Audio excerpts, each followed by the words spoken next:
What did they have to lose? Most have exhausted their reserves of money and patience, so they walked through the night, determined to reach the Austrian border. The German Chancellor has said the Syrians at least are welcome. So why should they listen to the Hungarian government telling them to go to camps? Their defiance or desperation worked. Before midnight, the Hungarians had caved and sent buses to collect the walkers and take them onto the border. Try to go on there. Okay, they're just opening. Yeah. They sent buses to Kaleti station in Budapest too, where more refugees and migrants gather every day. Thank you very much. No policemen, no officials, no information. Just a rumour through the crowd, a hope that this time it was for real. At the border, it might have been 1989 when the Hungarians let East Germans cross for the first time. Or 1956, when Hungarians themselves fled Soviet rule. This is a historic moment too, a great movement of people across borders. Now, in the summer of 2015, the war in Syria has combined with conflicts, poverty and repression elsewhere to send hundreds of thousands to Europe. Nothing, it seems, can stop them. Some feared they'd be left behind. The Hungarian government says this new policy is just for today. Maybe tomorrow will be too late. At the border, they waited for buses to take them to Germany or further into Austria. Syrians, Afghans, Eritreans, huddled masses full of hope. What an extraordinary atmosphere. For the last few days, what we've seen is fury and fear and frustration. But now, it's joy, really. Not everybody here will be allowed to stay in Austria or Germany. Some won't get refugee status. They will eventually be sent home. But at the moment, what there is just a great collective sense of relief. Ola from Aleppo and her 16-year-old sister Zain have been on the road for a month.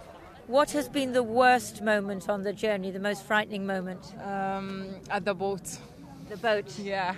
Were you scared? Yeah, very much. And you too, Zain? Yeah, so much. So much. And the best moment? Here. Now? Yeah, now.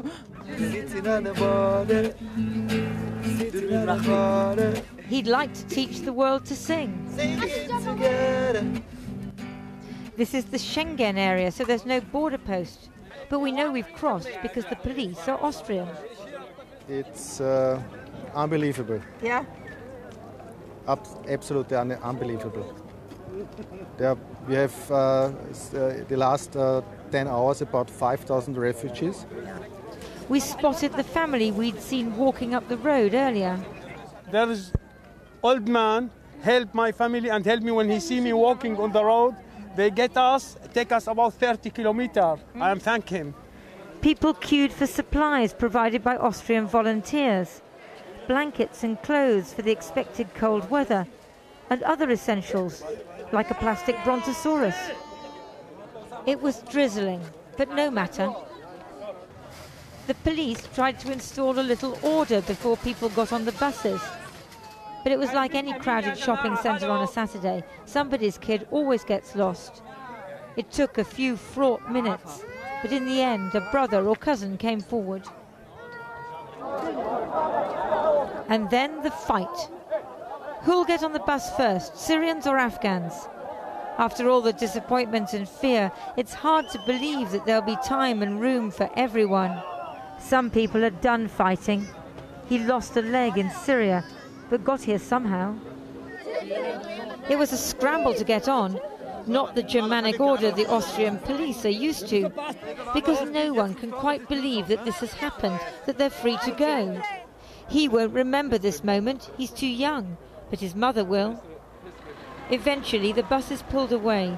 Most passengers will be put on trains to Germany. The first groups arrived in Munich this afternoon. For them, the long journey is over. The police aren't like this where they come from.